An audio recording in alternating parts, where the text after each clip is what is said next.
Conversamos ahora con el doctor en Historia y Arte Sacro, Cristian León. Cristian, muchas gracias por acompañarnos. Buenas noches. Muchas gracias a ustedes. Desde el punto de vista artístico, ¿qué tan especial es Notre Dame?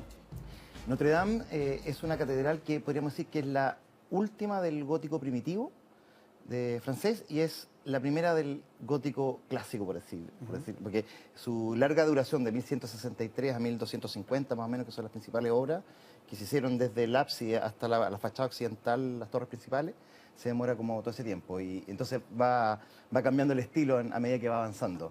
Tiene una fachada armónica que es muy hermosa y una correspondencia total entre los elementos interior y exterior, o sea, es una muy equilibrada forma, o sea, muy bonita, sí. Y en términos del arte, ¿qué hay? Tanto en la parte exterior, las gárgolas, etcétera, y en el interior. Mira, la iglesia estaba bastante venida a menos hasta por los efectos de la Revolución Francesa principalmente, que votaron, por ejemplo, toda la serie de los 26 reyes de Judá, que los votaron pensando que eran los reyes de Francia y bueno, el rey de Judá.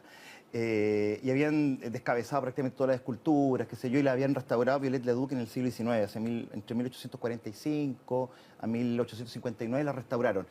Mucho de lo que se perdió hoy día corresponde a la restauración del siglo XIX. Como la aguja. La aguja, por ejemplo, claro. Y las esculturas que estaban, que también eran muy buenas, muy bonitas, pero la habían sacado, no eran tampoco del siglo II y XIII, que es donde, está donde se concentra el máximo valor de la catedral. O sea, en ese sentido, lo que se perdió hoy día con todo lo trágico no es tan irreparable, digamos, claro. No hay tanto del original. Es muy trágico, muy doloroso y muy penoso, porque además eran buenos artistas los que trabajaban en el siglo XIX, pero el mayor tesoro del siglo II y XIII. Las bóvedas aguantaron, los viejos canteros medievales hicieron bien la pega, digamos, y resistieron el peso del fuego y de las grietas posibles que se podían haber generado y no se derrumbaron, no colapsaron, y por eso yo creo que está salvo la mayor parte del patrimonio todavía. De la parte interior, como decíamos, ¿qué es lo más hermoso, lo que a ti más te conmueve del interior de la catedral? Mira, lo más interesante de la catedral, para mi gusto, bueno, es muy interesante. Mira, lo más interesante de la catedral, para mi gusto, bueno, es muy interesante entera por las proporciones y por las naves, el ancho de las naves. O sea, estamos hablando de una iglesia que tiene, no sé, 128 metros de largo, 40 de ancho, 33 o 35 metros hasta la clave.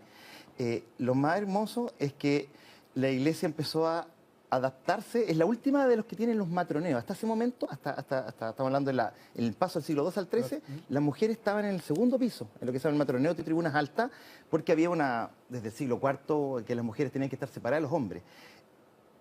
Justo en ese instante, en el paso del II al XIII, la catedral de Chartres, que está cerquita de allá, cambió este sistema y todos, hombres y mujeres, pasaron a estar juntos en la nave central y desaparecieron los matroneos. Y esa cosa es bien interesante porque esta sería la última vez que se construyó un matroneo en Francia. Donde las mujeres estaban separadas de los hombres arriba. Entonces, ¿Eso empezó a quedar? Esto está todavía, así que no lo vamos a perder y es muy interesante. Son las primeras vidrieras largas que ustedes van a ver.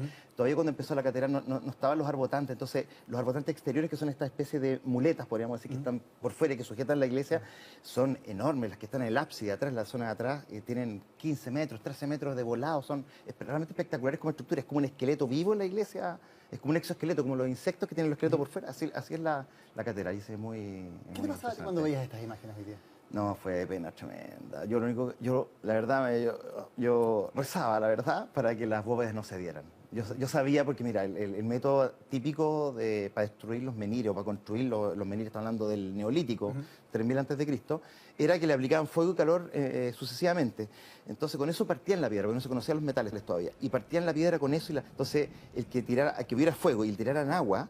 Yo pensaba cuando Donald Trump dice un avión y que tire el agua, el peso del agua con el cambio de temperatura radical, o sea, podía hacer colapsar todo el sistema. Eso es lo que explicaron los bomberos también luego, claro, ¿no? Que eso sí, hubiera podido hacer colapsar el temor que yo tenía, porque yo más o menos sé las estructuras, cómo trabajan esas estructuras, y pudiera haber sido el colapso total. Entonces yo creo que el que hayan resistido, y como decía, estos canteros hicieron bien su pega, y lo mejor de todo es que los canteros el gremio de los canteros ha sido una institución preservada en el gobierno francés, en el Estado francés, y todavía ellos tienen una ley que el 10% de las obras de arte, que le llaman las obras de ingeniería, tienen que ser en piedra. Entonces ellos han continuado, ellos reconstruyeron todas las catedrales después de la guerra, o de los monasterios. Entonces, en ese sentido, como que la técnica se puede recuperar, todo lo que está perdido se puede recuperar, gracias a Dios.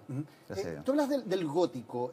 ¿Por qué es tan importante el gótico en términos de la historia, y sobre todo de la historia europea, ¿no? Como una especie de símbolo de una Europa que además comienza a volver a trabajar en conjunto, tal vez, o volver a tener una cultura en común después de la caída del Imperio Romano, que había significado de alguna manera la pérdida de esa identidad común en Europa? Yo creo que, mira, para entender lo que pasa en Francia, Francia es la cuna de las catedrales. Lo que pasa en Francia se levantan en esa época, está hablando del siglo XIII, entre el 12 y el 13, ¿no es cierto? Hasta 1280, por decirte, se levantan en Francia cerca de 80 catedrales y más de 1000 monasterios. Estamos hablando que en 100 años se construyó y se cantearon más piedras que las que se construyó en el Imperio Egipcio en 2000 años o 2500 años. O sea, estamos hablando de una efervescencia de vida. O sea, es la culminación, podemos decir, de lo que se llama la civilización cristiana occidental, antes que se llamara Europa o se fuera conocida como Europa. Y este centro difundió un arte que llegó hasta Portugal, ¿no es cierto? Hasta casi tocando los pies en Rusia, hasta Finlandia y hasta en Sicilia. O sea, está por toda Europa, se esparce un estilo durante 350 años que va a abarcar una verdadera unidad estilística a través del Camino de Santiago de Compostela que se fue. Entonces, es como la primera señal de una especie de civilización cristiana occidental que se reconoce a sí misma, digamos, en esta fe que lleva. Incluso alcanza a poner sus pies, digo, siempre o sus manos en América Latina, digamos, en Santo Domingo, que también es gótica, el interior es gótico, obviamente con todos los refuerzos sísmicos que le hacen por ser zona sísmica, pero todavía, o sea, llega hasta América incluso a poner antes de desaparecer. Y cuando tú dices solo en esa época, 80 catedrales solo en Francia, con una tremenda expansión también, ¿qué tiene de especial Notre Dame? ¿Es su ubicación? ¿Es el lugar donde está emplazada? ¿Qué es lo que la hace tan icónica? ¿Qué es lo que hace que sea una imagen que todos en el mundo podemos reconocer inmediatamente? Notre Dame, lo que pasa es que goza el privilegio, no sé, 13 millones de visitas, no sé cuánto es la verdad. Sí, 13 millones es el monumento más visitado del mundo. Claro, más visitado del mundo. La centralidad, pero aspiró a ser la catedral más grande del mundo. Aspiró a ser la catedral más grande del mundo, pero en ese momento, mientras se estaba construyendo, se construyó la catedral de Chartres, que fue la primera clásica. Y después vino Reims, Amiens y un montón que son muchos en Francia, que son mucho más grandes que, y también se llama Notre Dame. Notre Dame es súper importante porque también hay una cosa de civilización que es muy bonito, que y es un poco por el tema de la discusión del tema femenino que hay hoy día, que es muy relevante.